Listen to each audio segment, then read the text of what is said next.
Welcome back to the channel, everyone. Davey Deathray here for our very first stream of 2026. How about it, everyone? Very, very exciting stuff, huh? And yeah, I mean, gosh, we're here to talk about Stranger Things, as I'm sure you guys know.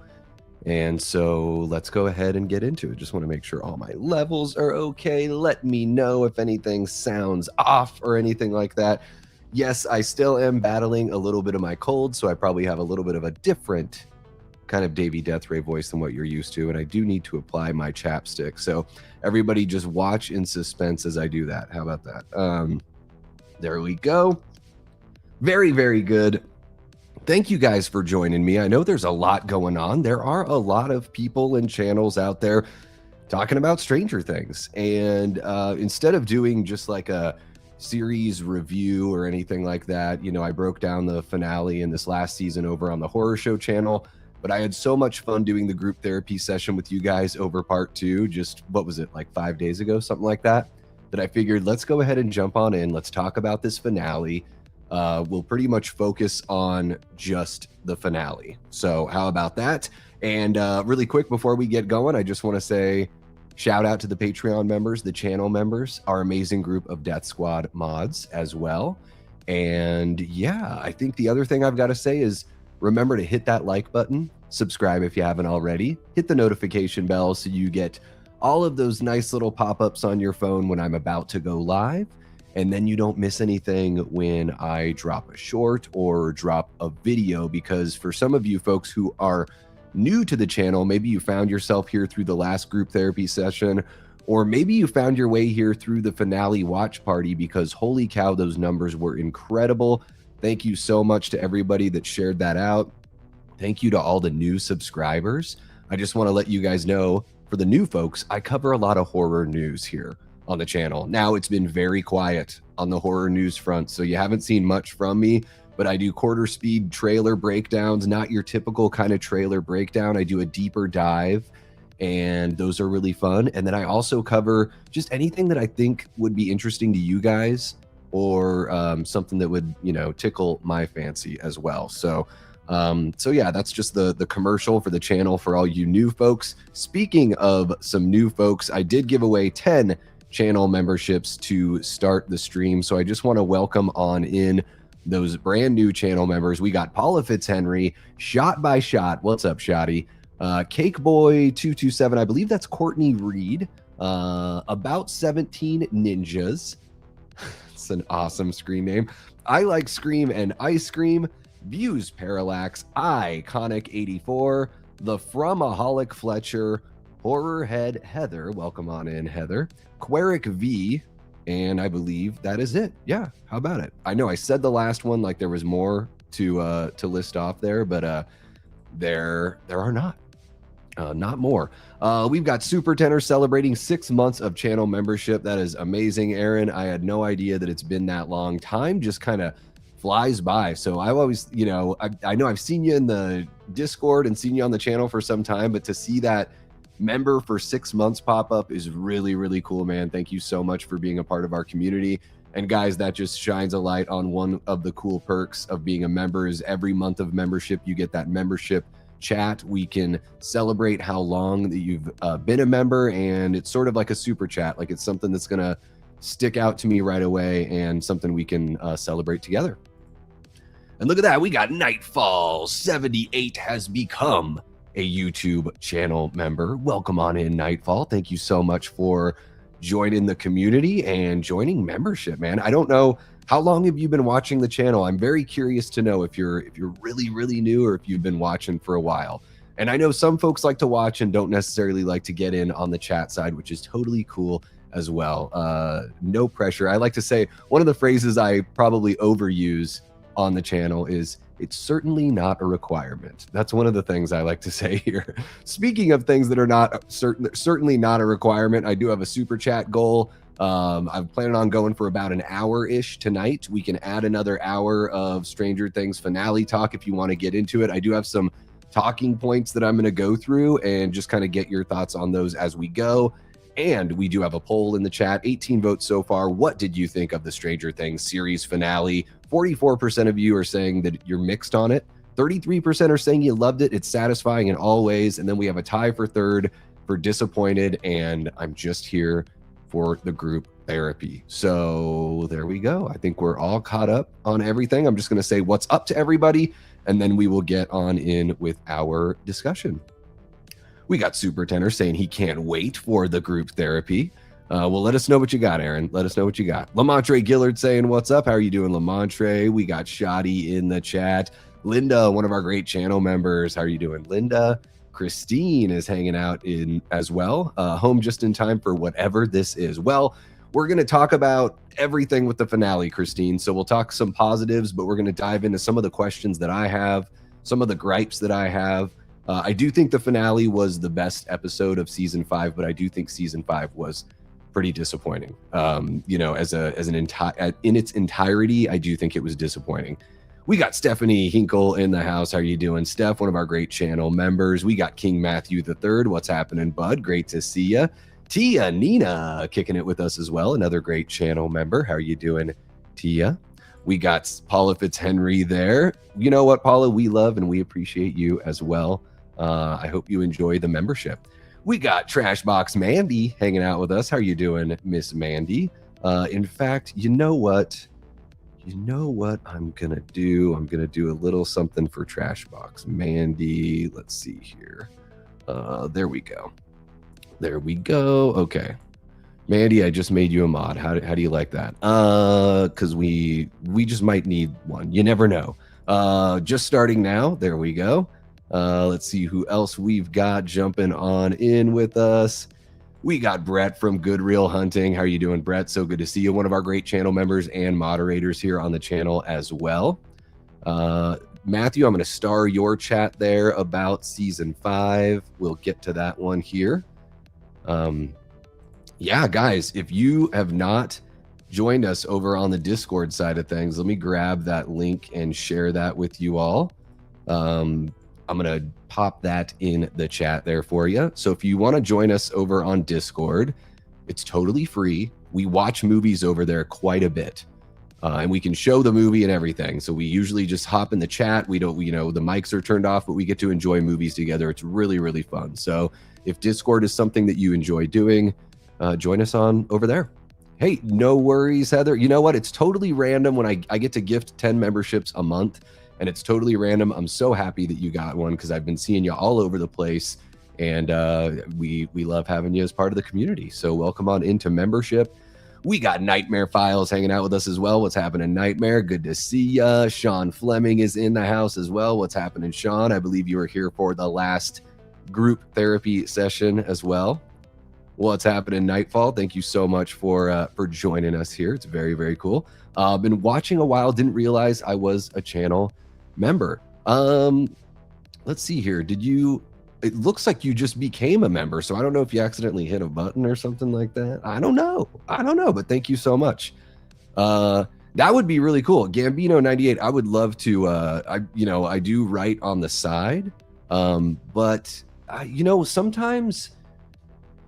Gosh, sometimes blending those two things can be a little tricky, right? Because then you can get in the, I don't know if I'll ever be a filmmaker or a storyteller on a grand scale or anything like that. But I do think as audience members, we certainly reserve the right to, just give our opinion. I think that Stranger Things is going to go down in history as one of the greatest shows of all time. So even though I'm not too jazzed on how the last season played out and everything, we spend our time watching all of this stuff. Like, we do have the right to say how we feel. So, but hopefully you're being encouraging with the Write Your Own Universe. Here for the punch and cookies, the punch and pie. Mandy has been a member for 3 months. How about it? Thank you so much, Trashbox. I'm here seeing the haters lose their minds. I don't know if we're going to get too many haters in here, Brett, but thank you so much for 15 months of membership, man. Really do appreciate you. Let's see here. Holy cow, we got Ray in the house. How are you doing, Ray? I think I'm going to do a little something here with Miss Ray as well. Let's see here. Where are you, Ray? Where are you on the YouTube side of things? There you are. Boom. Ray, you are now a moderator as well, whether you like it or not. I'd put season 5, last of all the seasons. 4 was a classic. I think I would put it's so tough because I really didn't like season 2 and it made me quit watching the show. However, I think with like what we were expecting from season 5, I think it's a bigger letdown maybe than season 2. So I totally get what you're saying, Nightmare Files. I don't think you're wrong in that assessment at all. So there you go. Season 5 or 4 was well paced. Yeah, dude, seasons 3 and 4 were some of the best TV I've ever seen. So I would put those as, well, whatever. We'll get into it when I get into my critique and all that stuff, Nightmare Files. But I think one of the reasons why season 5 was such a letdown is because seasons 3 and 4 were so amazing. And they couldn't keep that going. The pacing and the rhythm and just the storytelling was lacking in season 5, especially compared to seasons 3 and 4. What's happening, Blu-ray? So great to see you. Hope you are doing well so far. Today, this year, all of that stuff. Yeah, we're gonna be drinking the Haterade. There we go. Yes, I'm saying it nice. Like the whole story has inspired me. That's awesome. Yeah, and I think that's the really that's one of the big positives there. Gambino is there's a lot of good here. I think with Stranger Things, I think it's more good than not for sure. And yeah, there were certain things where I was like, man, I would have liked to have seen this, would have liked to have seen that, and maybe I do need to write my own kind of thing there. We got Rick B. Jammin'. How are you doing, Rick B. Jammin'? Welcome on in. I don't know if this is your first time, but welcome. You're kicking it with the Death Squad. How about that? You are very much welcome, Miss Ray. Horrorhead Heather says, I'm a casual Stranger Things fan, not super passionate about it. Jumped on with season 3 and matched in real time as the season came out. I'm on the team disappointed side. Yes, Heather, I did the same thing. So Trashbox Mandy got me caught up on seasons 3 and 4. Like literally the day before season 5 released, I think was the day that I finished season 4. And it was the first time I had ever seen seasons 3 and 4, which were, again, really, really awesome stuff. Let's see what else we got going on here.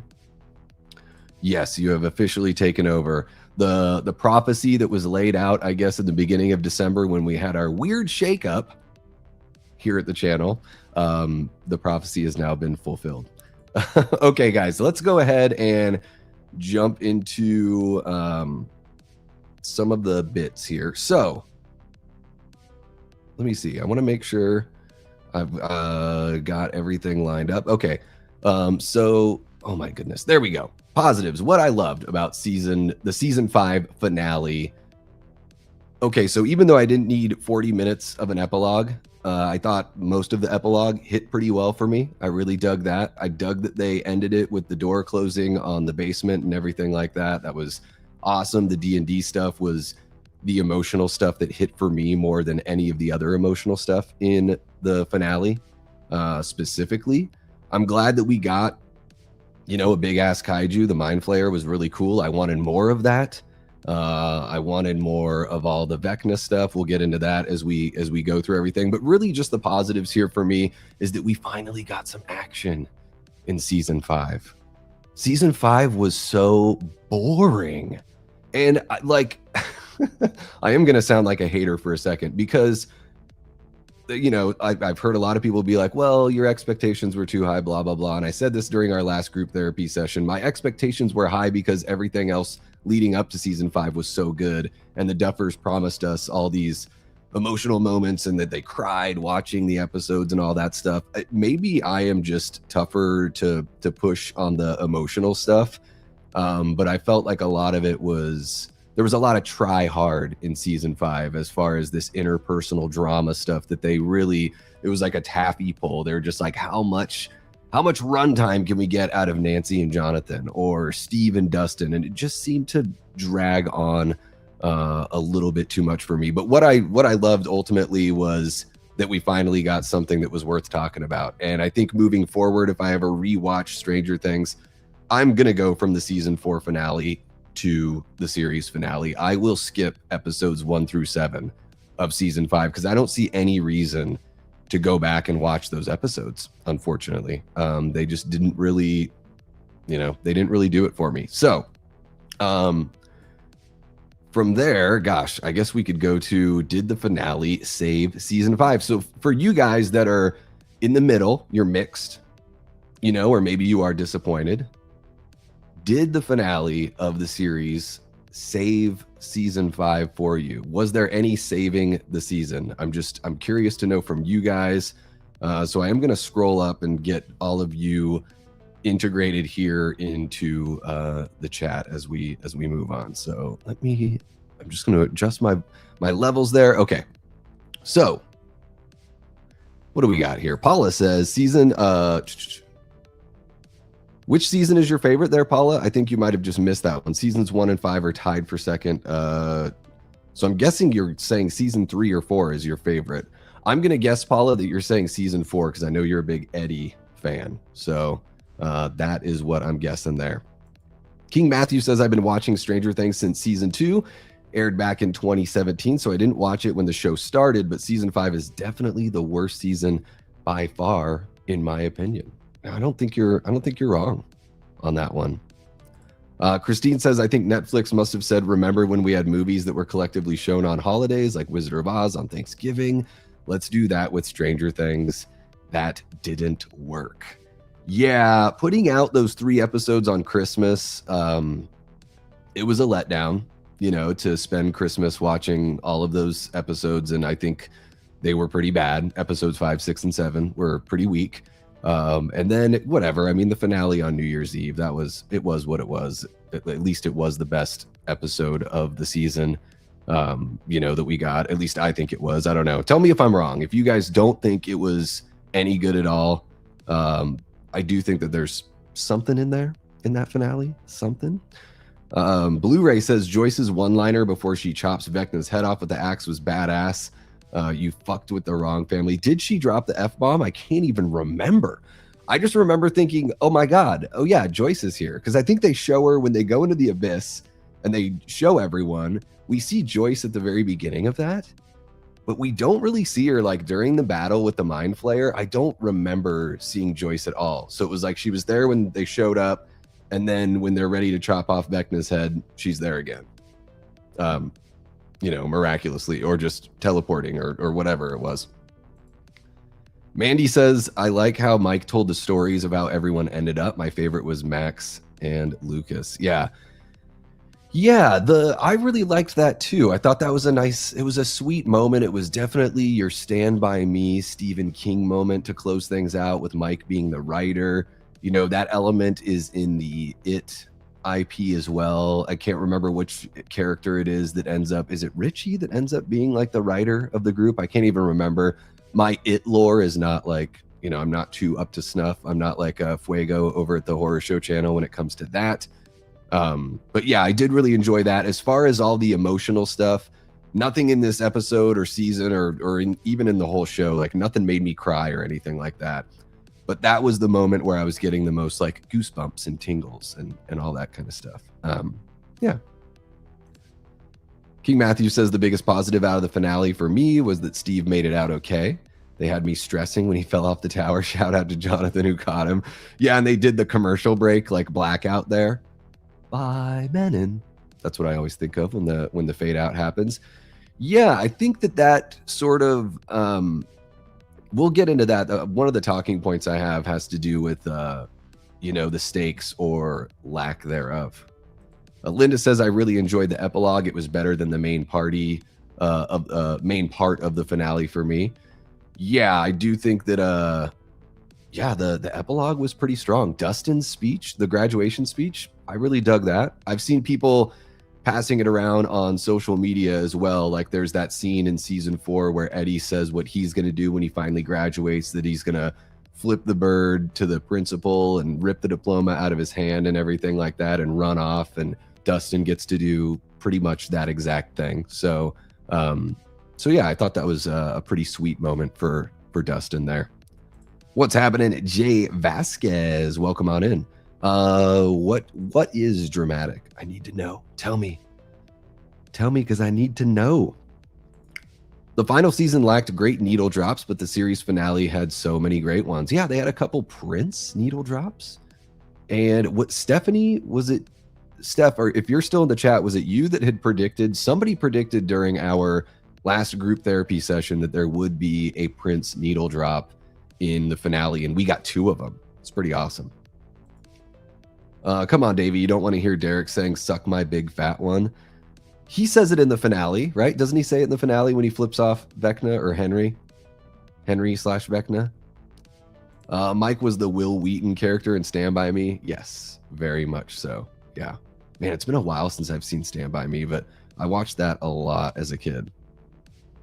Episode 4 was great. I wanted more of Will's powers throughout the whole rest of the season. That was a bit of a high point. I would say episode 4, other than the finale, would be the next best episode.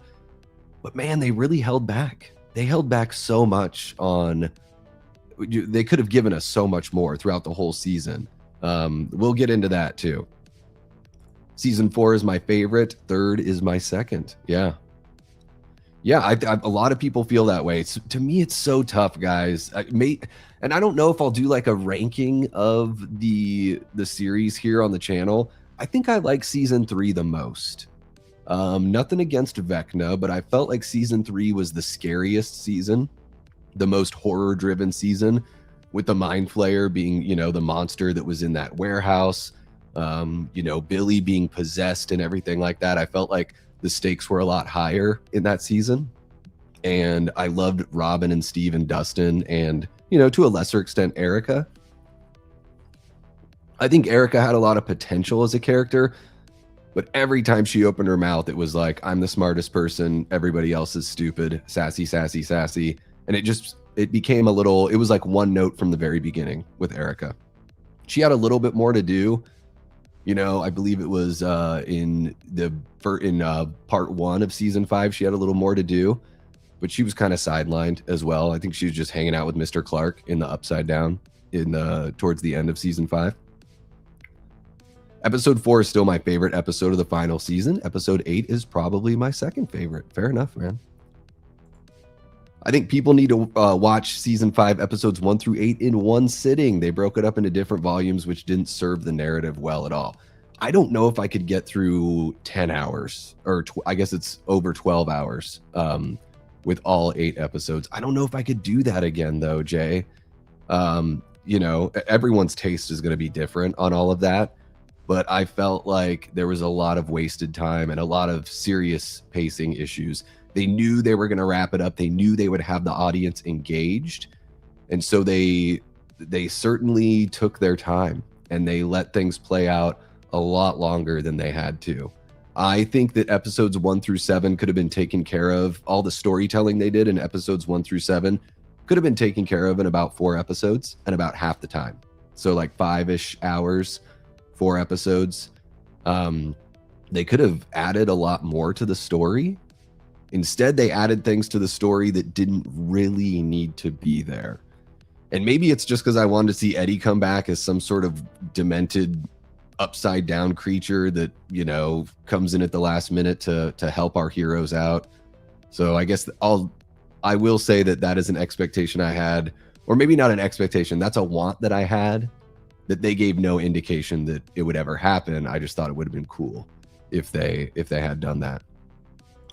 The Gordy nod in the finale got me emotional. The Gordy nod. Oh, just with the writing and everything like that. Ben Grimm, one of our great channel members, is ranking the seasons 4, 3, 1, 5, 2. That's very close to how I would rank them as well, Ben. I think I would probably go like, I might go 3, 1, 4, 5, 2. I don't know. I guess I'm sort of torn on Vecna because the payoff wasn't as good as it could have been. But we'll dive into that. Let's see what else we got. I fully thought Will's head was going to fall off when Joyce chopped off Vecna's head. I thought they were more connected and he felt pain prior. Maybe I'm a sick fuck because I wanted more. I definitely wanted more death. So let's get into that on that note. Horror head Heather. Where were the stakes, guys? There were like none. I figured Elle wasn't going to make it. I figured that was like something they were setting up very early on. So I was like, well, 11's probably going to die. Maybe Will and 11 are going to die because they're both connected to Henry / Vecna. So I figured that was going to, those two were on the table. I thought we were going to lose Murray just because he's just like a fun side character. I love the character of Murray and wouldn't have been happy to see him go. I just thought that they would, since they weren't taking really heavy swings, I figured, they'll off Murray. He's more expendable for whatever reason. So I figured they were going to off him. I thought they were going to kill Jonathan because I don't know anyone who really cares too much about Jonathan. So I figured they would do that. But yeah, there weren't really... I feel like seasons 3 and 4 had way bigger stakes. Everything that goes on in season 3 where you're sort of like, you're hoping Billy can make it. You're hoping there's some sort of way that his connection with the Mind Flayer can be broken and he can make it through the season. And ultimately he sacrificed himself to save everyone, which was a great moment. And then in season 4, I thought there were way bigger stakes because Vecna is just, killing people from the very beginning. So I was like, oh shit, like I figured they were going to do something like that in season 5, especially episode 4 that you guys have said you really dig from season 5.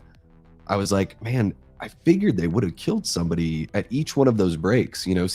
Episode 4, we see a death, episode 7, and then we get into our finale and our group is like a little bit broken. I kind of wanted that Empire Strikes Back moment,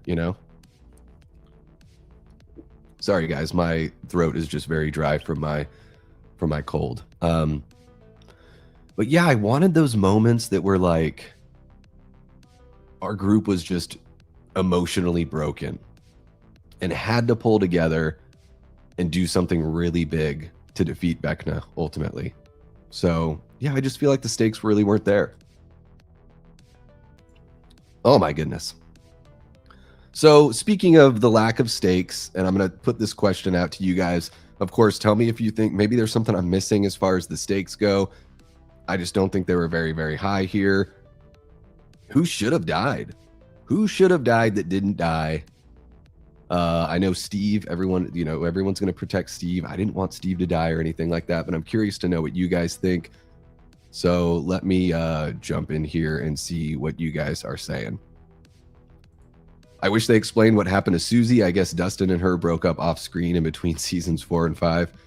Yep, they totally bailed on her and bailed on Argyle, which is fine, but Susie, it would have been nice to get something with her. I guess she's just living her best Mormon life, They could have went all backdraft with that scene, you go, we go. Yeah, they could have had a little bit more of again, it's not Game of Thrones or anything like that. And I didn't expect that from this season, but I certainly didn't expect like everyone to pretty much be okay, Loved Murray and his die hard moment. Yes. But man, they really got over Kali dying in the finale, didn't they? They really got over it quick. It was basically like, oh, where's Kali? Oh, she didn't make it. Okay, so anyways, moving on. It was a very... not really a big deal kind of moment. So even those stakes that they tried to put into the finale didn't have much of an impact, unless you really thought 11 was going to make it, then I suppose that 11's death would have impact. And, we'll get to whether or not 11 is dead.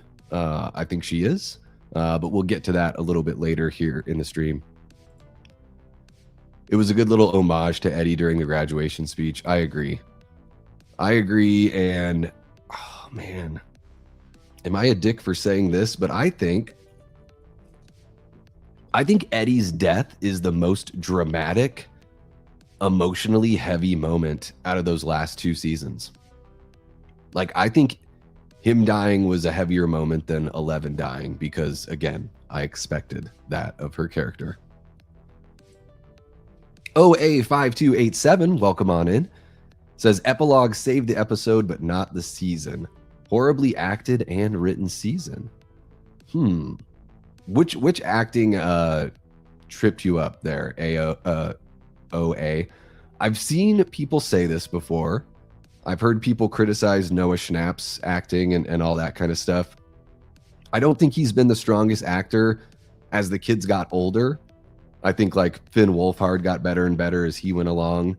I do think Noah was, a little spotty on the performance, but I do think like all the physical acting he did, like when he gets into Vecna's mind and he's trying to control Vecna and stop him from hurting Max and Holly, I liked that, that convulsing and all that stuff is really, really difficult to do. And I think Noah Schnapp handled that very well. That's, watch Nosferatu, Lily Rose Depp's, like her convulsing and shaking and all that stuff, like really took me out of that movie.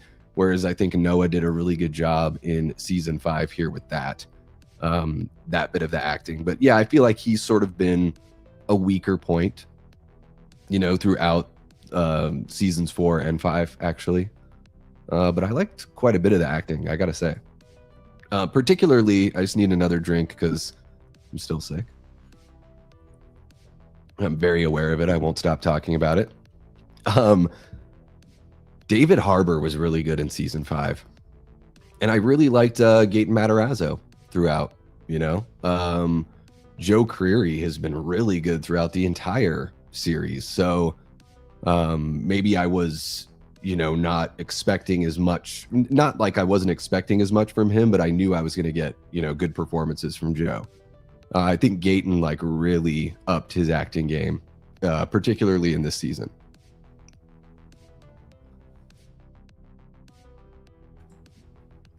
Paula says, I love the storytelling. Joyce killing Vecna, Dustin and Steve yelling, "This is for Eddie."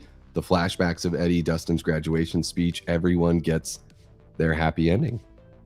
Yeah, I really dug all that it was mostly a happy ending. Even when Hopper is talking to Mike on the bench in front of the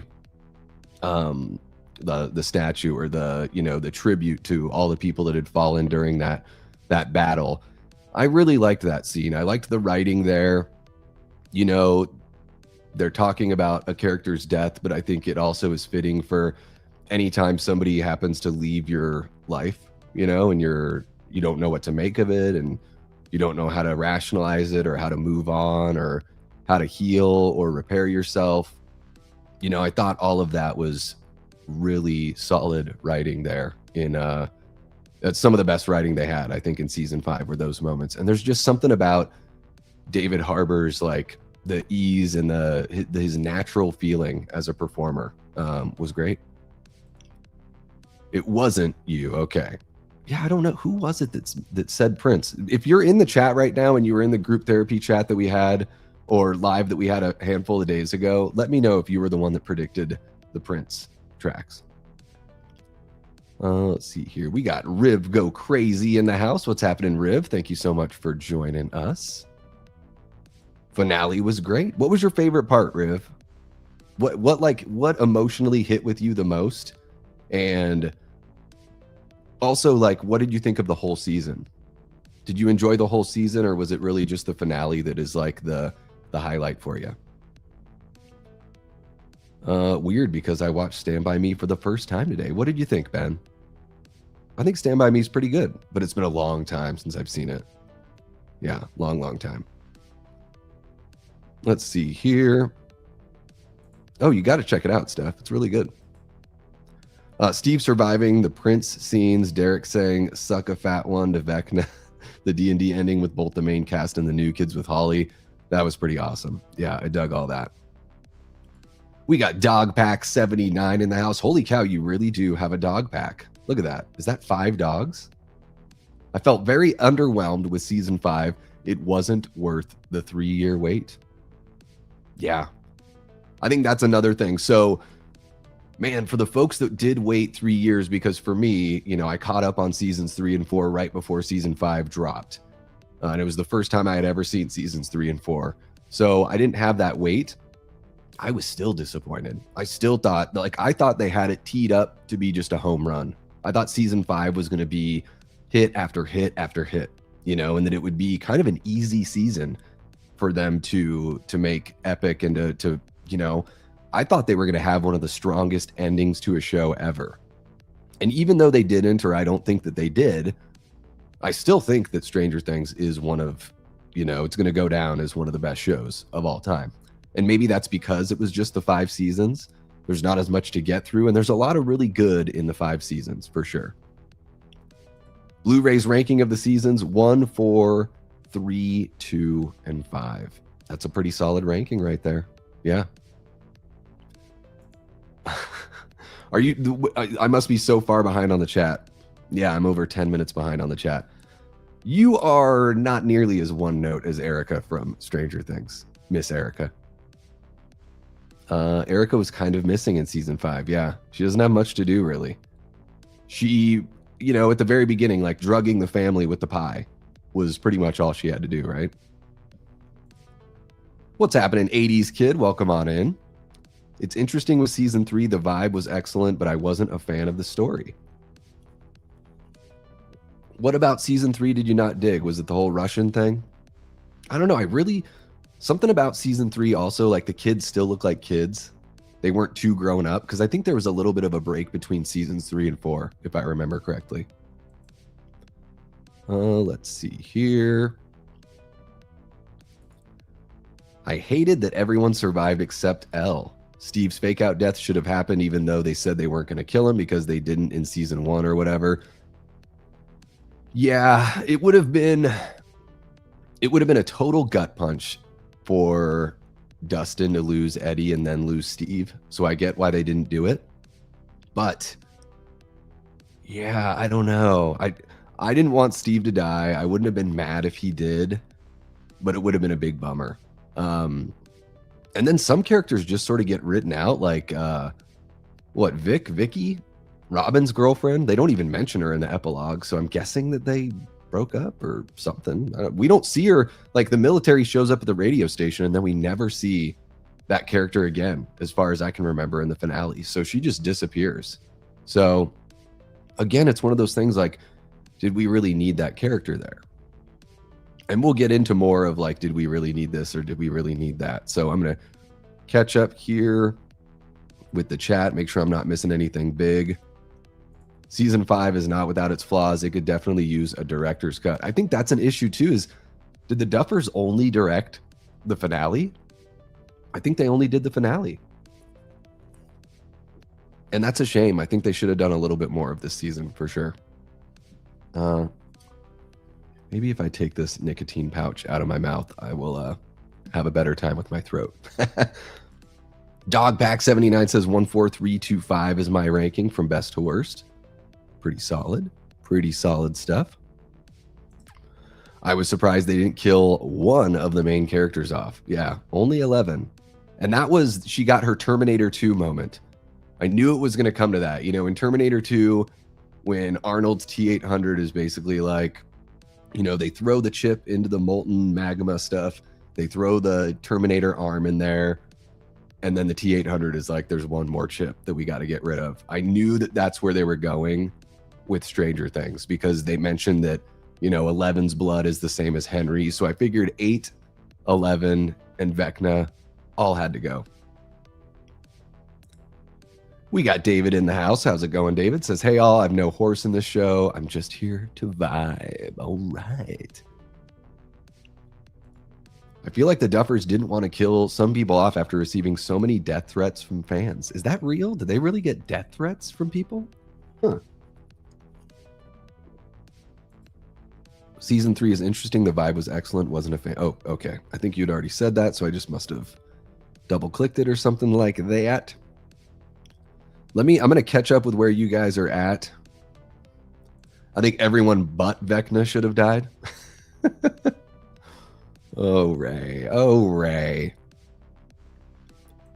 I think for Impact, I would have seen Joyce going out, swinging, trying to protect her children, and she made the ultimate sacrifice.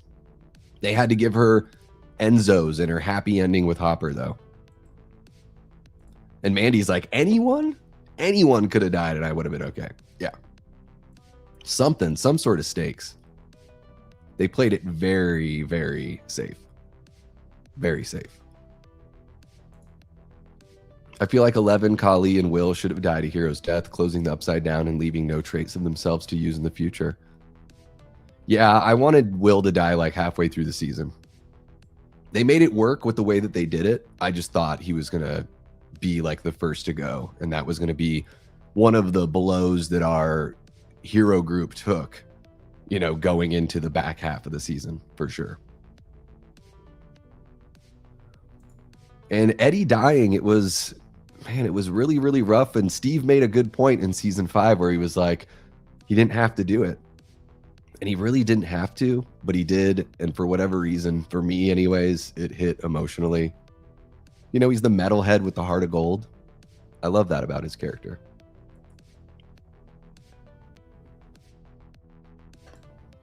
Okay, let's see what else we got here. Here's one of the big things. Did we even need Holly as a main character in this season? I think they just added Holly because they want to set up a spinoff with her. I'm guessing it's going to be her and dipshit Derek. I don't know. But all of the stuff with Holly, you know, in Vecna's mind, Holly could have just been one of the kids that was kidnapped. I don't know if they just made her a main for the spinoff or it was because she's a Wheeler, so they wanted to like make it even more personal for the Wheelers, which I don't know that they necessarily had to. I mean, they left Ted out of the whole season pretty much other than the first episode and the last episode. And I think Holly was just there. Again, it's like unnecessary storytelling that they didn't need because Max was already the main concern of Vecna's. Max could have connected with all those kids or a couple of those kids, and they didn't necessarily need to make sorry guys, they didn't need to necessarily make Holly a main character. I thought that was sort of like just an example of bad storytelling from the Duffers this time around. Thank you so much for the 2, Erica. Hi, also blah blah, hit the like button.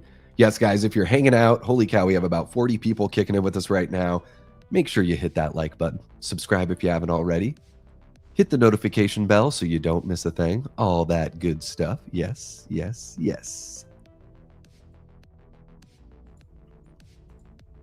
The Fromaholic Fletcher, one of our brand new channel members. How are you doing, Fletcher? Says, Davey, how did you feel about little kid like Derek overpowering Vecna when he pulled Holly? Duffer Brothers also said there were no Demogorgons because they were elsewhere. That's an interesting thing too. Like, we got rid of all the bats, I'm guessing because of what Vecna went through in season 4. I think that's how they explained it. When Vecna took like his, you know, got his beating from 11 in season 4, that must have killed all the bats, you know, as they were right after they were done killing Eddie, unfortunately. But yeah, we didn't really get, you know, we got the Mind Flayer and everything, but that battle would have been so much more epic if like Demogorgons or bats were like falling off of the Mind Flayer and attacking the group. You know, so the group not only has to deal, like some of the group is dealing with the Mind Flayer, like fighting the kaiju, and then some of the others are on the ground fighting smaller creatures. That would have made that battle a lot more epic, because I think the final battle, like, it was cool, don't get me wrong, but it wasn't as cool as it could have been. We definitely got that Kill Bill Volume 2 fight between Vecna and 11 that was a little too abbreviated for my liking. And then also you have that giant monster. I thought it would have been really cool to see like Elle and Vecna like fighting on the monster. Like they're on the monster's back and they're fighting and flying all over the place, you know, sliding down the legs or whatever. Just something a little more action driven there. And then they end up inside of the monster. The way that they did it in the show, they end up inside the monster, like in the main lair for the last part of the battle, would have been really cool. And for those of you who play Zelda, you know, the Zelda video games, the Breath of the Wild did something different where the dungeons are like these giant creatures that are walking around Hyrule. And so when you go into a dungeon in Breath of the Wild, which I believe is different than any of the other video games, the way they did the dungeons, they are giant creatures that you have to walk around and like disable and, you know, end up fighting as a final boss when you're at the end of that dungeon, so to speak. So they could have done so much more with that final battle there, unfortunately. that they just didn't seem to tackle. Duffers went for the Disney Channel ending. I don't blame them, but overall, the show deserved a better last season. That's all I really think. 11 years almost, it deserved better. Yeah. I agree. I totally agree. Did they have some sort of contractual obligation for the amount of times they needed to play Up That Hill by Kate Bush? Seems like it was way overused and ran the course over 2 seasons. Yes, it was way too much. And I've said this a few times. You know, I'm an early 80s baby. So whenever that song was popular, I don't really remember it from that time. I think the song is more popular now than it ever was when Kate Bush was, you know, a recording artist like in her heyday. So yeah, she got more love from Stranger Things than she did from the initial release of the song. Vicky should have been part of the epilogue also. At least some sort of mention. We don't even know what happened to her. We have no idea what happened to her. I thought it was cool to see A Nightmare on Elm Street 3 in one of Holly's memories. Yeah, that was kind of cool. And Henry's there watching, so it's sort of like, oh, is that where Vecna gets like his idea to be? Because he's kind of, you know, he's a lot like Freddy Krueger. Let's just go ahead and say it. Although in season 5, he was a little more like Michael Myers. He just kind of walked around and didn't really do much or say much, really. We got Jombler 007. Welcome on in. Welcome, welcome. You're kicking it with the Death Squad. Says 11 should have been with the group playing D&D. 11 having to go away so the group could move on doesn't make sense. Hopper moving on so easily after a second child dies doesn't make sense. Well, I think the whole show, the whole series is about moving on and letting go. The parents had to learn how to let go of their kids, let the kids make mistakes. You know, they had to move on as well, just allowing them, like Joyce and Hopper, allowing themselves to finally have a relationship. And so I think, oh gosh, I think the big issue here, Jombler, is for like the whole entire run of the show, Hopper is like fighting with 11 about, you're not ready to do this, you're not ready to do that. But then at the end, he does accept it pretty readily. So I see what you're saying there. I do like that they had her making a sacrifice and that she could still technically be out there, although I don't think she is. But I think it makes sense narratively, her dying, for sure. No Thessal Hydra. How did that mighty Spidey monster didn't kill one soul? Yeah. It doesn't even like, it should have stabbed somebody. Kill Jonathan, right? We don't need Jonathan. It should have killed somebody. Yeah, now that you bring it up, it is like, it was a big to-do for, again, not many stakes in this entire season. And I didn't expect them to kill half the characters, but, and I keep on bringing up this show as a good comparison. Buffy the Vampire Slayer. The way that they handle the last season of that show, you know, it's not like a whole bunch of death, but there are characters that die, and there are characters that you've been with for the entire run of the show that get maimed in very serious ways. I'm not going to spoil any of that, even though it's really old at this point. But the way that Buffy ended that series and the way they went into, especially the final episode, how epic it was, I was hoping that Stranger Things was going to kind of match that energy and match those stakes. Let's see what else we got going on here. The fact that Nancy killed multiple military soldiers and just walks away free. How about all of the kids, right? They're all basically getting arrested when they jump back into the right side up. But then, like, what do we jump forward 18 months or whatever it is that they jump forward, 2 years, something like that?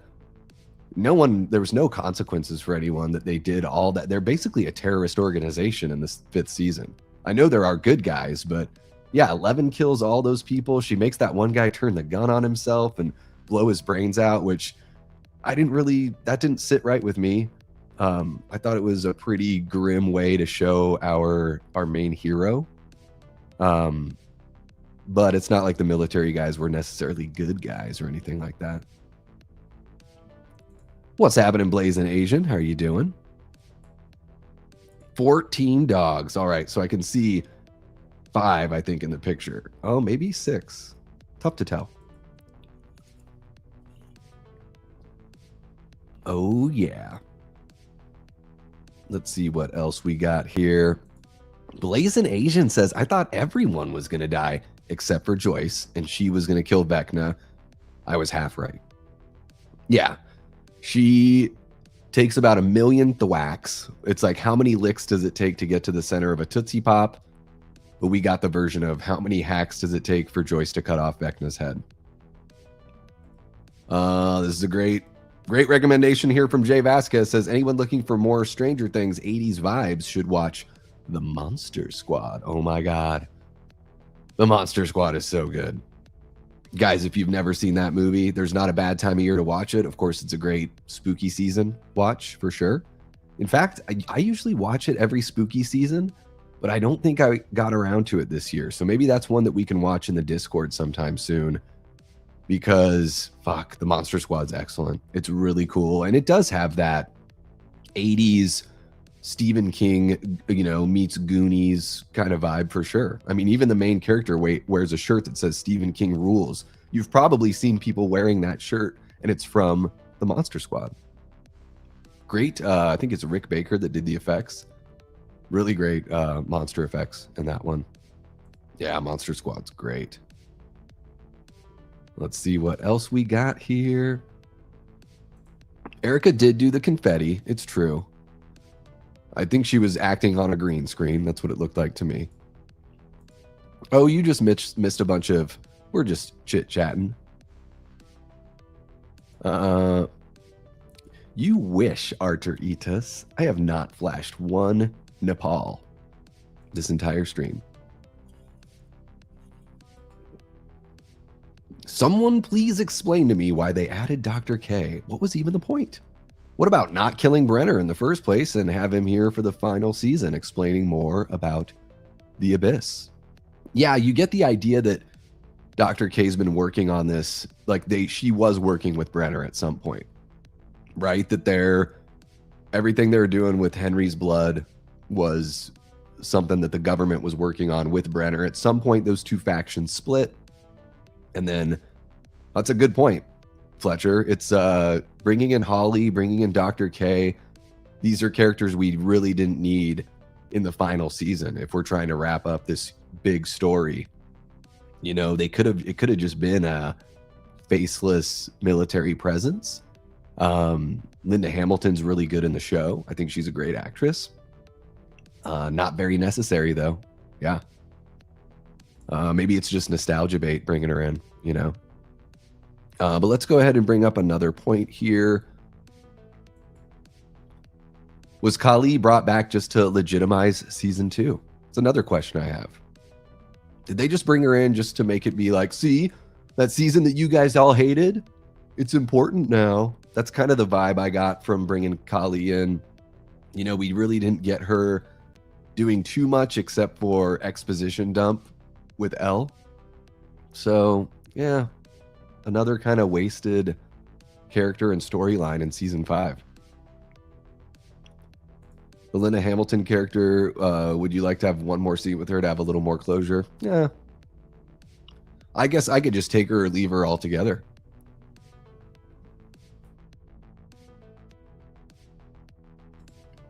All right. Didn't the military need Kali to be able to use that kryptonite to stop 11 from having powers? So how did they use that machine in the ending? They didn't have 8 anymore. I don't know if they needed her for that. I always thought that was just like audio warfare, because they do, like, the military has those machines that can basically like disable. I mean, they can just make people fall to their knees and not be able to do anything. So I just figured it was a version of that. Yeah. Twin Flower 19, welcome on in, says, I thought that volume 1 was good, but they fumbled the ball for volume 2 and struggled to pick it back up for the finale. But I did like the epilogue. It made me sob. Yeah, you're not the only one. The epilogue resonated with a lot of people.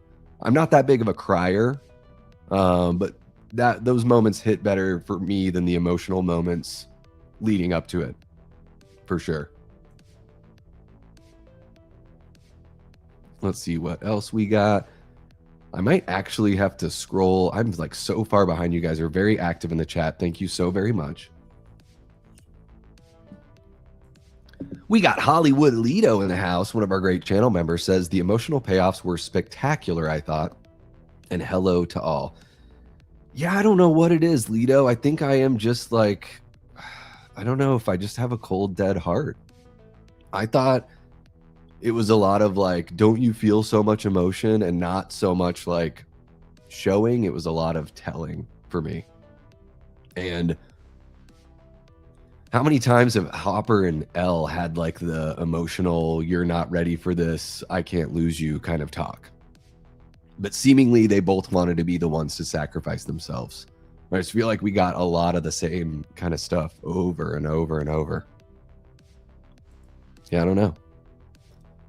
It's better to just give up. Trying to get logical on a fantasy show doesn't really make sense. It was an ending choice. It's over. If they make a prequel about Brenner, I'll love that.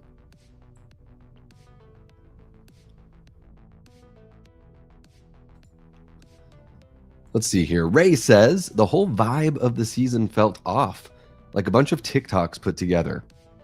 Finale sort of saved it. Still the worst season, though.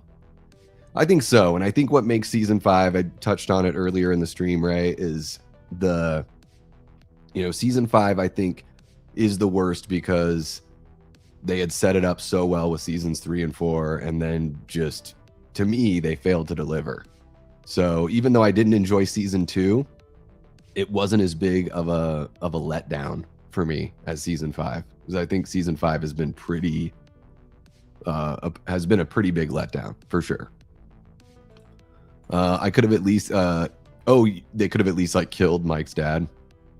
He's just hardly in there. He's kind of a nothing burger character anyway. They could have given him something to do. They bring Holly into the whole thing, and that was kind of pointless.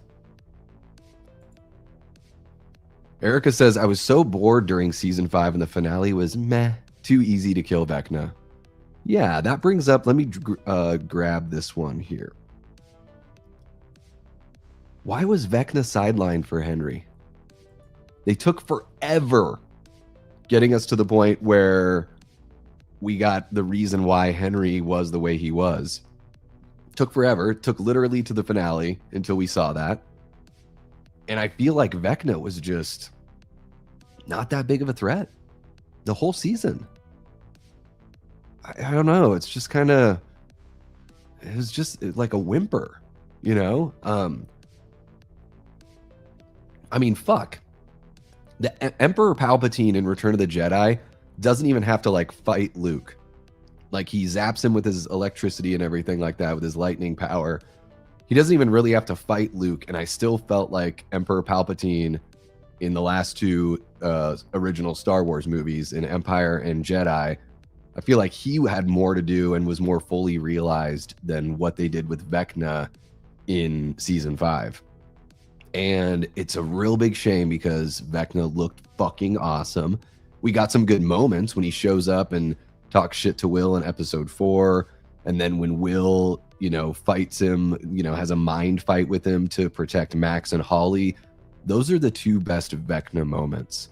And other than that, like, I wanted to see Vecna, like, I wanted to see him kind of doing something in his lair, some sort of business, creating more monsters, doing something.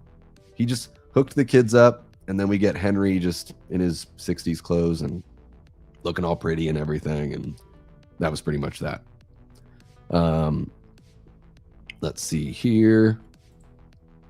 If Holly gets a spinoff, most likely the timeline is the 90s. I think so. I think that's where they're going to go, is Holly and dipshit Derek. Cecil crying made me start crying again. He is an emotional guy. He very much is. I am the complete opposite, so we're a good match, Cecil and I. Ray is agreeing with Erica that that it was just meh, and it was too easy to kill Vecna. Yeah, it was pretty rough. Horrorhead Heather says, what was up with needing 12 kids? Did they ever say why? Why the number 12? Well, I think it's part of the D&D thing, the number. But essentially, That is a really good question, though, Heather, because I think he needed 12 to power the Mind Flayer and make the Mind Flayer wake up. However, again, no real stakes, right? Because it's not like this ticking clock that's like, oh my God, if the Mind Flayer wakes up, that means all the kids have been drained of their life energy and they're dead. Which is, they could have set up a scenario where it's like they had to get to the kids, or any of the kids that were still hooked up when the Mind Flayer woke and started attacking them, that those kids were gone. I mean, I get why they don't want to kill a bunch of kids in a show that's about kids. Like, I get it. But there wasn't a cost. You know, they're sucking the energy and life force out of these kids to power this giant monster. That's seemingly what it looked like they were doing in the show. They never explained it, but that's what it seemed like was happening. But then there's no like risk or reward for getting to the kids any sooner than they did. Kind of a bummer. They said they aren't making a spinoff with Holly. They went back every season and created a new person for Vecna to kill. Holly was season 5's, even though Vecna didn't win this time. Okay. I haven't seen that. I haven't seen anything about what the spinoff is going to be. I saw one of the Duffers said it's not going to be about Hopper and Joyce in Montauk, that they just wanted to get that Montauk reference out there. But I heard them say it's not going to be that. When the season started off with a huge time jump, instead of keeping the focus on Hawkins split in 4 by Vecna, I knew something was off. Yeah. There were 3 demos, 0 bats, and 0 excitement. Erica, I'm loving your hate energy right now. I totally feel you. Man, the Upside Down, you remember like in the first season, the Upside Down is like a very dangerous place to be. It was filled with woods. It was like toxic air. You're at a complete disadvantage as a regular person in the Upside Down. Monsters could be anywhere. And then even in season, I think it's season 4, when they break into the Upside Down through the lake and they're all running to Henry's house, right? And I think it's Robin that's like, watch where you step. Remember, everything's a hive mind. So like if you step on certain things, it lets the creatures know where you are. None of that existed in season 5. And maybe it's because of how 11 beat down Vecna at the end of season 4. I don't really remember them explaining that though.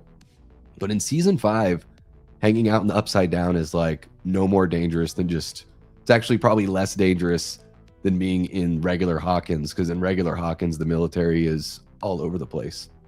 So it was really weird how they even withdrew the stakes from the Upside Down. There was no real threat. And it even looked a lot cleaner than it looked in previous seasons. It's like they didn't have the budget to make it look as interesting as it looked in previous seasons.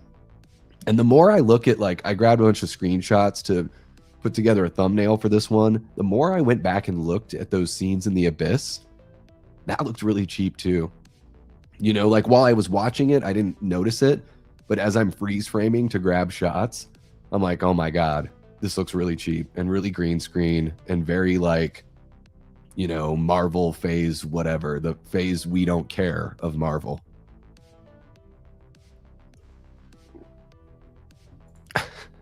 Fletcher says, I refuse to acknowledge that little pus monster, or are you saying puss monster, as the Mind Flayer. We still saw the shadow particles leaving the kids, right? I believe the Mind Flayer still lives in the Abyss. Yeah, they don't say it's the Mind Flayer. I guess we're just meant to assume that it is, like the fully realized version of the Mind Flayer. It was a really cool design. Great scope, great scale, just not used enough, and ultimately not as big of a threat as it could have been. Karen and Derek were the only good things from season 5. Oh, I thought you liked seeing Henry though. Don't you have a big old crush on Jamie? Jamie whatever Bauer. What's his middle name again? His middle last name? I can't. These 3 named actors, Billy Bobby Brown, Jamie whatever Bowers. Too much to keep track of. There we go. Mandy brings up something that she brought up to me offline, where she says, "I still wish they would have made it an interactive choose your own adventure episode. I will keep saying it." That's an amazing idea for some sort of show moving forward. You know, that in the finale, leading up to the finale, you could have the audience vote on which ending they want. That would be really cool. You probably can't do that for every episode. It would be very costly, but it would be really cool. And then you could do a physical media release where they release all the different options that they had, but the version that goes out on the streaming service or whatever it is the version that the audience votes in is what they want to see. You know, that would be pretty exciting, especially if they keep those results hidden, right? So they're like, hey, vote on this. Do you want it to end like this, end like that, end like that? Maybe some characters die. You know, the audience gets to choose like the stakes and where the season is left off before heading into the next one. And they could keep that all hidden. So that way, when you actually sit your ass down to watch the show, you don't know which version they're going with. That'd be cool. I agree, Linda. Very underwhelming. These kids were in shape, running that distance and climbing a mountain in that short a time. And they never sleep or eat. So, yeah. Undying source of energy. Blazing Asian, we finally got the Stephen King It spider that we always deserved. Yeah. Still, I think the Mind Flayer is cooler in season 3 than the Kaiju's great, don't get me wrong, but I thought the Mind Flayer was scarier in season 3. And season 3 was, I mean, I love that season so much. Maybe when I go through and watch them again, I know it's season 3 and 4 really close to me, but I do really love the first season as well. So maybe not that I disliked season 4, but I think I got to give 3 the edge. I would have liked more screen time with Max. They would have been able to give that to you if they just got rid of Holly, right? We would have gotten a lot more Max, I think. Let's see what else we got going here. Duffers tried so hard for their villain to be like It, but well, I think It really rival would be the Mind Flayer and not Vecna himself. Yeah, I mean, I guess, and speaking of which, I think Welcome to Derry, season 1 of Welcome to Derry was a way more satisfying season than season 5 of Stranger Things, unfortunately. Yeah. Derek wasn't that little and his body size was his strength. He was able to pull because Jamie Campbell Bower is skinny in real life. Well, but Vecna has superpowers, right? Yeah. I mean, I think that maybe because Vecna was like hurt in that moment. But the whole idea of Vecna being so scared of that cave because of what it meant, I thought that was kind of a cop-out. Like, he's supposed to be this big badass villain, and he's still afraid of this childhood memory, but not afraid to do anything, like really do anything about it. You know, when Will connects with Vecna, and he's basically like, you don't have to do this, you're being used too, and all that stuff. And Vecna has that, you know, Henry has that moment where he's crying, and maybe he's thinking about it, who knows? But it's just, it seems very like a total plot contrivance to have Henry/Vecna be afraid of anything. They just needed an excuse. They needed like a home base, a safe spot for the girls to run to. So they just said, oh, well, Vecna's really afraid of that. Weird stuff. Weird, wild stuff. There were a shit ton of references to both A Nightmare on Elm Street and Halloween in season 5. I even think when Vecna was like walking towards Holly as she's trying to leave the abyss, I was like, oh, this is his Michael Myers moment. That's it. He's the walking wall right now. Yeah. What else did you catch, Lido? Feel free to list some references. I'm in the moment right now of the live stream, so I can't think of as many. But let me know what else you got. Give the Duffers the next A Nightmare on Elm Street movie already. I think that would be good. I think they could do a good job at that. I don't know what's going on. You know, those rights are all in limbo because of the Craven estate, I would imagine. And now with, WB being up for sale, which includes New Line and all that. So who knows what's going on with that. But I do think the Duffers would do a good job. And that would be a movie where they would get to, kill a bunch of people. It'd be great. It'd be great. Let's see what else we got. Maybe I can switch our topic of discussion here. Well, we already covered this. We know that how you guys feel about that, right? How about the weird, was Hopper shooting 11, like seeing Vecna and shooting 11, that was just a test from Kali and 11? That was really odd to me. Again, a moment that they give you this dramatic, like, oh my God, she's been shot. Is she going to die this way? Which would have been, again, a huge gut punch. And it would have been heartbreaking for obvious reasons, but it would have been a risk and it would have raised the stakes, right? Now, I'm not saying I wanted 11 to die halfway through the episode, but imagine if she did. And then it's Kali and Will and everybody else, right? That would have been interesting to see how the group would have come together. It would have given Will a lot more to do. It would have been a rug pull from the audience that I think people wouldn't have expected. Going into the finale, you could probably say, well, 11's going to sacrifice herself so everyone else can live. Or everyone's going to have a happy ending and she's going to get to run off with Mike somewhere, right? That whole thing, that Hopper shooting 11 and having it be a total fake out, it's just kind of weird. Just kind of weird to me. I did see, let me see here. I'm so far behind on the chat because you guys are amazing. So thank you so much for being so engaged in the discussion here. Blazing Asian sent $2 and says, what would be your song to pull you out of a coma? That's a really good one. So if I had a song, I'll put myself in the 80s. Okay. How about that, Blazing Asian? Let's put myself in the 80s when the show takes place. The song that would like be my guide and prevent me from, give me a fighting chance against Vecna. How about that? I would go with something like Everybody Wants to Rule the World by Tears for Fears. I think that's a really good 80s pick. I also really love Guns N' Roses, so maybe I would pick some Guns N' Roses track. I don't know. It wouldn't be like Welcome to the Jungle. It wouldn't be Paradise City. It would be like a deeper cut, like It's So Easy or something like that. Something that they probably wouldn't want to play on a Netflix show.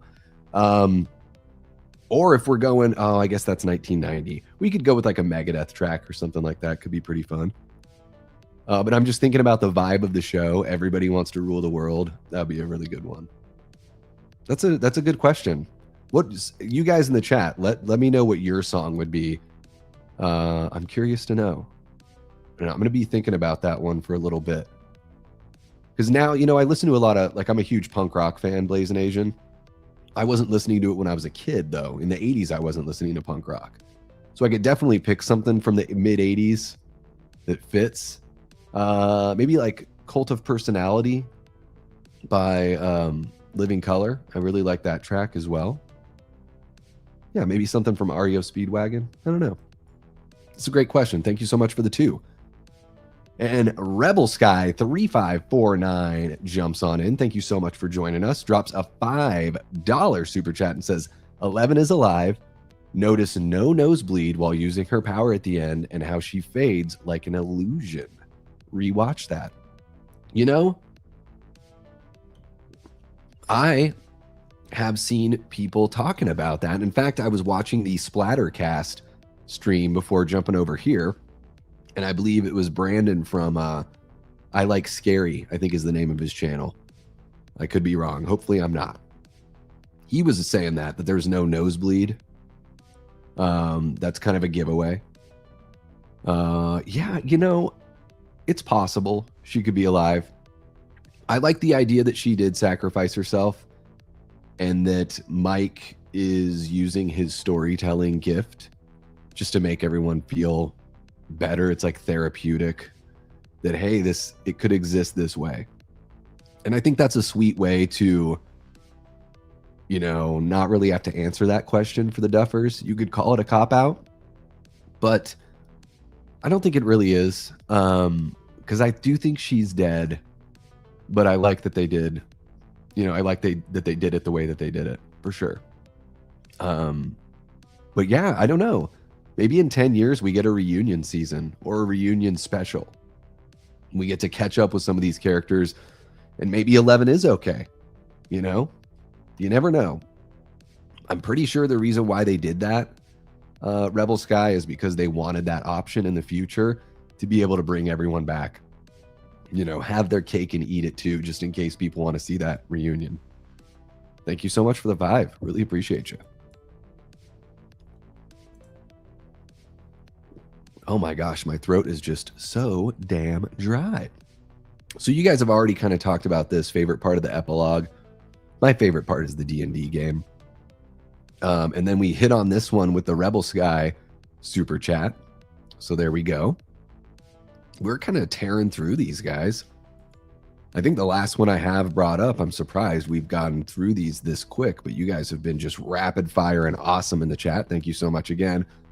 What do you guys think would be the focus of the spinoff, or what do you want to see as the next, you know, step for Stranger Things, or something that's adjacent to Stranger Things? Do you want a prequel? Do you want to go back to when Joyce and Hopper were in high school? Do you want dipshit Derek and Holly? Sounds like the Duffers might have already answered that question, but we can just sort of postulate and talk about the possibilities here. And I'm going to catch up with the chat. So let me... Oh, did he do the effects? I thought it was Baker for some reason, but I could be totally wrong. Holy cow, we got Eli Cortez in the house. How are you doing, Eli? One of our great channel members and Death Squad mods. Boom. Did I miss another super chat? I don't think I did. Okay, just making sure. And I'm going to skip all the way to the bottom here. I'm going to grab a couple of these from new people, because we want to encourage the new people to hang around and subscribe and come on back, because we go live here all the time, guys. Bunzi Dev Jangam says, I love the performance of the young actors more than that of the others, who seem to be pretty stale most of the time. Yeah, I think everyone was pretty solid here. You know, when you hire young kids as actors, it's tough to find young performers that are good. And then as they age and they grow in their career and they grow in real life, can they hang on to those chops? And I think for the most part, the cast really did. Yeah, I mean, when Max wakes up, that moment with her and Lucas was really, really good. That was one of the emotional moments that really worked for me in season 5. Let's see here. It wasn't the actual Mind Flayer. That was just one of its physical forms. The actual Mind Flayer is a sentient cloud of particles which still exists in the abyss. It's still out there. Yeah, I guess they didn't destroy the abyss, huh? Which, that's another thing, that having the abyss there, they didn't really need that plot point either. It could have just been that the upside down is going to merge with the right side up and consume it. They didn't need a third element. Kind of weird that they did that. Especially because we saw that weird like spatial thing in episodes, I can't remember if it's 5, 6, or 7. In part 2, we saw that when the wall broke and stuff was getting sucked in like a black hole. That kind of like stopped becoming an issue. I can't remember if they did something to make that not be an issue, but for whatever reason, that vacuum just stopped, you know? Tia, we are not going to talk about The Rise of Skywalker. Although, the thing that they do where they put the little piece on the end of the telescope, where Holly does that and sees the cave to find where the other place is in the middle of the desert, that was very Rise of Skywalker, wasn't it? Unfortunately. Yeah, pretty rough stuff. So yeah, maybe, I guess maybe the Mind Flayer is out there, and that's how they could carry something on with a sequel spinoff, you know, without our main characters. But it would essentially be kind of a reboot, right? With Holly and her friends, unless they found a different way to approach it. They said the spinoff is all original characters. Okay. Where can I find that, Linda? Linda, if you could send me, if you have like a link to an article or something that you could send me either through Instagram or Twitter, or I don't know if you're part of the Discord or not, Linda, but if you could send me something so I could check it out, I'd be very interested for sure. Let's see what else we got. I'm like 2 seconds away from grabbing a stick of gum or a soda or something because my throat is so dry all of a sudden. Oh, I guess that's what I get for talking so much, huh? 11 can't be alive. Kali got blown up when Hopper and Murray set the bombs off. No. No, she got shot when that happened. So the bomb went off and like blew the glass all over the place, and then 11 came in and like snapped everyone's neck. So the bomb blew up the helicopter. So as far as we know in the episode, Kali dies just from, she had a wound in her stomach. Could have been an illusion. It's an illusion, Michael. Tricks are something that whores do for money. Shot or hit with shrapnel or something? I thought she was shot. The way they made the wound look made it look like it was shot. Like she was shot. But yeah, they don't show the moment of impact. So we're just kind of led to believe.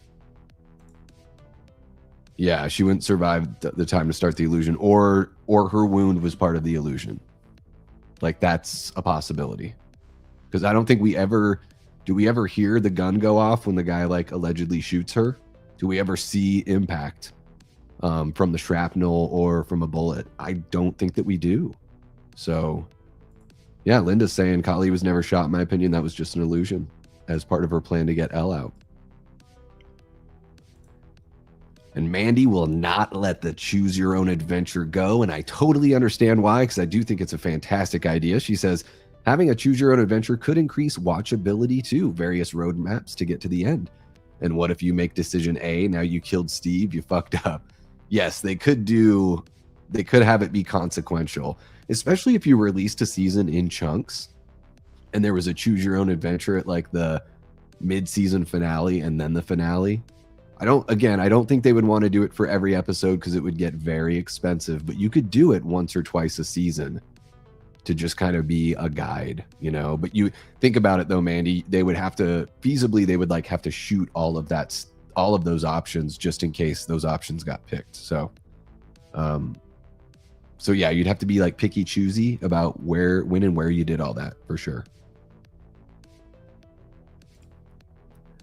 We've got tennis skater ball play. All right. Tennis skater ball play. Welcome on in. Thank you so much for kicking it with us. You're hanging out with the Death Squad. Says, I understand all the division, but honestly, I accept what has been concluded. I'm just grieving a lot. I didn't know I'd feel this sense of loss so much. I'm sad for Mike and Elle the most. I guess maybe I'm not so sad for them because I don't think there was a lot of chemistry there. We finally got to see them like kiss again, which was a friggin' relief. But I mean, I get you. I get what you're saying. And there's all we can really do is accept it, right? I mean, it's like it's done. So the show's over. There's nothing we can do to change any of that. But it's fun to just sort of postulate and have that conversation. And I'm running out of stuff to drink. Wild Wild West in that movie has a giant spider at the end. Wonder if he produced this too. Oh, the giant spider. That's the guy that wanted to do the giant spider at the end of Superman. Yeah, it's pretty funny. Let's see what else we got. Have to come up with a list, but I pointed them out to Jennifer. I'll have to go back and find them all. Very curious to know about those. Yeah. I think it's better than season 3 fight, to be honest. They had to use fireworks to hurt him, and that to me was stupid. Flames and Molotovs were better, but I agree. It could have been better, but I still loved it. Hell yeah. Let me see here. I'm just going to get that going. Blinded me with science. There you go. That's a great pick there.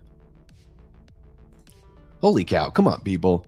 Let's get those likes up. How about it? Crazy Train by Ozzy. That's a good one. Unsatisfied by The Replacements. Replacements are great. Phil Collins. Which Phil Collins song? I love Phil Collins. That No Jacket Required album, so damn good. My song Fuck the Police by NWA. That's a good one too. Is that 80s? I guess it is 80s. Yeah, late 80s. Happy New Year to you, bud. What am I right about, Erica? Ooh, I want to know. You're actually saying something nice about me. It's amazing. No, I'm just joking. Erica's great, everybody. We love our moderators here. They're amazing. And I think I have to grab another something to drink, guys, if you want to keep on going here. So hold tight. I will be right back.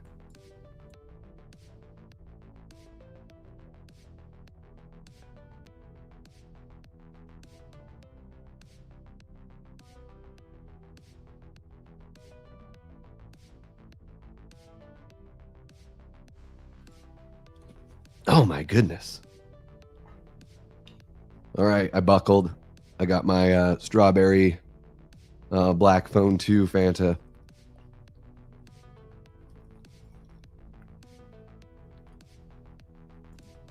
Yeah, you know, I do like the 11 sacrifice. Even if she's not dead. I get what you're saying. Even if she's not dead, it's still a sacrifice. But I do think in storytelling, you gotta kill people. Because they're just characters. It's okay. I just think it's one of those things in storytelling that, like, if you don't do it, I think your audience is going to look back and be like, what was it all for? You know? I mean, Harry Potter had some, like, gut punch deaths, right? Even Star Wars, like, kind of wussed out in that original trilogy, you know? They wanted to kill Han, but they didn't end up doing it. But even like the emotional weight of Darth Vader dying in Return of the Jedi is heartbreaking because he finally, I mean, they retroactively make his whole character about the lack of familial connection. And that's like what turned Anakin to the dark side. And then he finally gets a connection with his son and then dies almost immediately as a result of that. So even in Star Wars, you know, with them not sacrificing a bunch of the heroes, I think they still did more of that than they did here in Stranger Things. Because again, I think the Eddie death was, at least for me, and I can only speak for myself, it impacted me more than seeing 11 die because I expected her to die. Fully expected it. This is true too. Of course, there was no nosebleed. That's the whole illusion plot, but how could she be able to talk with Mike's head if the army was using the kryptonite? She wouldn't have the power to do that. Yeah, because she pulls Mike into the... What is that just like a mind world? I love that effect. Like that black room with an inch of water on the ground. That is such a cool, like... It's such a simple design, but it's so effective. Like, and that's something I think they've been doing since the very first season. I've loved that look every single time. Yeah. Yeah, I get what you guys are saying, that her having to go live alone is like kind of a worse fate than just, you know, turning the light off, essentially. Yeah. But if she's alive, then that does mean like she could ultimately become the villain in the next piece. So, ooh, what do you guys think about that? So for all you folks that are like, you want 11 to be alive or you believe that 11 is alive, now if they ever bring back that character or they bring back any of our mains that we've, you know, grown to love, whether it's 10 years down the line or whatever, does the Mind Flayer just come up with a brand new plot and scheme? Or does the Mind Flayer go for after 11? If she's alive, she would be the only one because Kali is dead, right? Or at least we're assuming Kali is dead. Henry's gone. So does the Mind Flayer go after 11 and try to turn her? And then maybe we do get that she's turned and she's twisted and then the villain can be redeemed because they tried to redeem Henry, right, in the season finale, and he was just like, for whatever reason, he was like, no, I need this thing, it needs me, like, we're cool. Even though I'm crying about it, I'm still going to be a bad guy. So they could do that with her character. That is interesting. That would make sense. You know, bring back that 90s nostalgia. I don't know how old everyone is here in the group, but when I was a kid in the 90s and early 2000s, the 80s were looked at as like, oh God, how terrible were the 80s? Like, you know, it was just sort of like making fun of the fashion and thinking that it was so cheesy. I always had like a really nostalgic feeling for the 80s anyways. I have 4 older siblings. So, you know, I was born in 82, but I remember so much about the decade and experienced so much more than I would have if I were just like a single child, probably. So, I mean, it was like, that was, you know, the first time I ever remember like having crushes on like my sister's friends, you know, when they were in high school or whatever. And like, you know, the first time being like, oh my God, these like pretty, they, you know, they look like women when you're a little kid. So all that coming of age stuff, like I have a ton of nostalgia that goes back to that. It's one of the reasons why I love wild hair. I call it wild woman hair, like big hair, big messy hair. All right. Yeah, no, I'm not against that shit. So yeah, I think a spinoff in the 90s would be cool because there's, you know, we've seen a resurgence of like the fashion and everything. I feel like kids now, like they dress the way that kids dressed in the 90s. Like the baggier clothes are back, like ill-fitting clothes are in or have been in for, you know, years now. I'm not going to act like I'm on the forefront of fashion. I am absolutely not. I don't have any children and I haven't kept up with the times. But it would be a great way to just, you know, nostalgia is a hell of a drug. So you get to dip back into the 90s. I think I was joking with Mandy yesterday, like they would do a trailer for a 90s themed Stranger Things spinoff and use like You Can't Touch This as the theme song. I don't think that they would, but it would be funny if they did. But you could do like, dude, November Rain by Guns N' Roses in a 90s themed Stranger Things season. I mean, that song's like epic as fuck. Like it would be perfect. It would be perfect for that. Duffer Brothers said it was about the origins of the rock in the briefcase. Okay. Is that something they dive into in the stage play? Because I think some of that, I've heard murmurs, but I haven't seen the stage play or anything like that. Are Will's powers gone now since there's no more connection to Vecna? I would imagine, unless if the Mind Flayer has any, you know, if the Mind Flayer's still out there floating around in those particles, I guess it's possible. But see, that's a weird area because, you know, we just found out this season that Will got his powers from Vecna. We didn't even know that until this season. So I would imagine Will's powers are gone. And it was weird that Will, like, even though they were getting closer to Vecna, like he wasn't able to tap in until they're like right there. It would have been cool if like once they got into the abyss, like Will could have done something more. It would have been cool to see Will and Eleven fighting Vecna like in the same space, you know, instead of Will being on the outside. A prequel, Joyce and Hopper as the main characters would be cool and could explain their relationship with Henry Creel since they went to school with him, but they don't remember him, right? That was another weird thing with this season. They have no memory of this guy that became Vecna. Or if they do, they have not mentioned it. Yeah. Spinoff focuses on Brenner's life. His father was the first to step into the abyss. And we get to know more about the abyss and the whole project. Okay.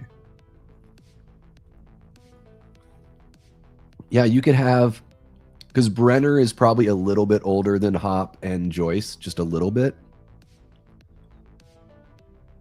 I mean, you could even have it to where a really young Brenner, and maybe they did this in one of the seasons. Again, I've watched so many of these episodes like in such quick sequential order. I can't remember. They show Brenner interacting with young Henry? I think they do. So you could have it based around that, like Brenner's early days for sure. But again, here's the thing with prequels, and I always bitch about this when it comes to prequels, is are you just going to give us drawn out explanations of things that we already know? Are you going to give us something new? Like, doing prequels is really dicey because we already know the end result. So how interesting is it to dive back in and see Henry as a high schooler when we already know how it's all going to end? You know, like, I don't find that, personally, I don't find that very interesting. And it seems like if you want to make a prequel interesting, you've got to retcon some stuff. Now with Welcome to Derry, they kind of have retconned some stuff. I mean, the Stephen King universe is so vast and so large, they're definitely playing around with the rules and the lore from Stephen King's world, right? So the idea of making Pennywise like omniscient and like now he knows how he can see all of time all at once. You know, that's kind of a revelation of that character. In a way, you could also say it's a retcon. So I know that I wouldn't be as interested in a prequel personally, but prequels seem to do just fine. And I'll be honest, guys, just because I talk on YouTube a lot doesn't mean that my takes or my opinions are any more insightful or special or carry any more weight than anyone else out there. And I'm very aware of the fact that in my life, when it comes to the movies I enjoy and the music I enjoy and the media that I like to consume, I know the stuff that I really love is not the most popular stuff. So I'm always going to search for the things that are going to satisfy that like creative storytelling itch or whatever it is. But I like things that are off kilter and different. And I am not somebody that consumes everything that comes down the mainstream pike. Like, I'm very picky about the mainstream stuff that I cover. In fact, if I didn't have a YouTube channel, I probably would have never jumped back into Stranger Things. I had so many people here on YouTube that were like, Davey, you got to give it a chance. Seasons 3 and 4 are awesome. And I'm like, well, I talk about horror on YouTube. Like, everyone's excited for this season. I guess I should give it another shot, you know, and jump back in. But I'm very well aware. You know, I'm not aware of every little thing with me. No one can ever be completely aware of themselves or whatever. But I'm very aware of the fact that the things that I enjoy by and large are not the most popular things, for sure. You know, Here Comes Your Man by the Pixies. That's a good, that was a good little track there. Wow, was that late 80s? I guess because it's 89. Yeah, because they started popping off probably right around then. Okay. That's a cover song, though, isn't it? They didn't do the original, did they? Maybe they did. I did like the flashback scenes, but then it would be like Back to the Future where a white man creates rock and roll. Oh, that's funny. They probably wouldn't do it quite like that. And also, it seems like the It movie or the It TV show is going to be Back to the Future heavy. Back to the Terminator future, as I call it. That's pretty funny. They could even build off the briefcase guy. Yes. Yeah, who is he? You know, I'm not sure. We'll probably never know unless they do a prequel, yeah. I didn't want to name drop, but the effects in Monster Squad was Stan Winston Studios with Tom Woodruff. Oh, father of one of my best friends, David, as the lead. Yeah, that's okay. So that's what I figured, is it was at least Stan Winston's, you know, he was at the head of the project. You know, of course, the great Stan Winston, Rick Baker, Rob Bottin, all those guys, we all know their names, but they all have teams working with them. You know, these are guys that are leading a team, and it's probably their designs, but a bunch of geniuses working on putting all this stuff together. And then there's like the really, I think kind of the rare case of, you know, K&B, who have done so much together. You know, that's like the three-headed monster of amazing effects. Let's see what else we got going on here.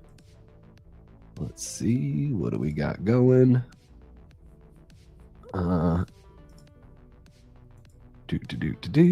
Sorry, guys. Brandon says, do you think Netflix will decide to put the first Shadow play on Netflix sometime in the future? Maybe they'll do that. Maybe they will. Yeah, I'm not sure. I'm not sure if they will. Let's see here. What else do we got? Steve Stacy says, I hated how when the wall was broken and everything was getting sucked into space, trees, the ground, buildings, but somehow Hopper, Callie, and Elle just walk normally. Yeah, they just had to hide behind stuff. And again, that black hole thing, it just stopped. Maybe they did something to stop and I totally forgot. I'm not sure. Rooster by Alice in Chains, or Ascensionism, or even The Trooper, or I Was Made for Loving You. Now, I know Rooster. I don't think I know the other. Oh, The Trooper from Iron Maiden? Oh, okay. You guys all have good song picks. I dig it. I dig it. What else do we got here? I love how in the epilogue they each put their books on the shelves. Then there was a shot of each one of them walking up the stairs like they were leaving childhood and entering adulthood. Yeah, I thought that was one of the parts of that epilogue that like really sat well with me. Like again, I think the whole the point of the series was, moving on. So they're moving on from childhood to adulthood, and they very really, on the nose symbolism, but symbolism that really worked for me, for sure. Let's see what we got going here. Gosh, guys, I'm at an hour and 40 already. I'm going to check in on looks like we are all wrapped up with our super chat goal.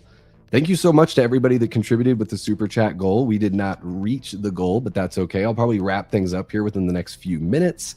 But we have 80 votes. Holy cow. I'm going to end this poll right now. 80 votes on our poll. What did you think of the Stranger Things series finale? 41% of you say loved it, satisfying in all ways. 29% of you said mixed, it was uneven overall. And then we still have a tie for third place. Disappointed, didn't save season 5, 15%. And then I'm just here for the group therapy, another 15%. So thank you so much to everybody who participated in the poll here. And let me just jump on down to the bottom of the chat. We're never going to know. We're never going to know what happened to Susie Poo. Yeah. I have no idea. What makes the D&D scene even sadder is the fact that Will hadn't got to play a genuine game of D&D with the group since the game in season 1, episode 1. Yeah, but he got to wrap it all up, right? Hey, what's happening, Prince? Welcome and goodbye. Hopefully you have a very happy new year. I'm just here like Marla Singer. Is that the chick from Fight Club? I love the finale, but the one problem I have with it is how short the final battle with the Mind Flayer and Vecna was. Yes. Yeah, we covered that a little bit earlier in the stream. It was very abbreviated. Yeah, absolutely. They just didn't really do too much to, they could have not like necessarily draw it out. It just could have been a lot more epic. Yeah. Yeah, right? Is it from Fight Club? I think so. Yes. Thank you so much, King Matthew. You as well. Yeah, guys, I think I'm going to wrap it up here. Let me just go through. We've got Nightfall78 became a channel member today. Thank you so much, Nightfall. Thank you so much to Erica for the 2 on the super chat. Blazing Asian with a 2 as well. And we got Rebel Sky with a 5. Thank you so very much. You guys are awesome. And we have 10 new channel members in the Death Squad. So how about it? Really quick, guys, before I leave, I just want to let you know, if you are a channel member, check out the membership tab on the YouTube page.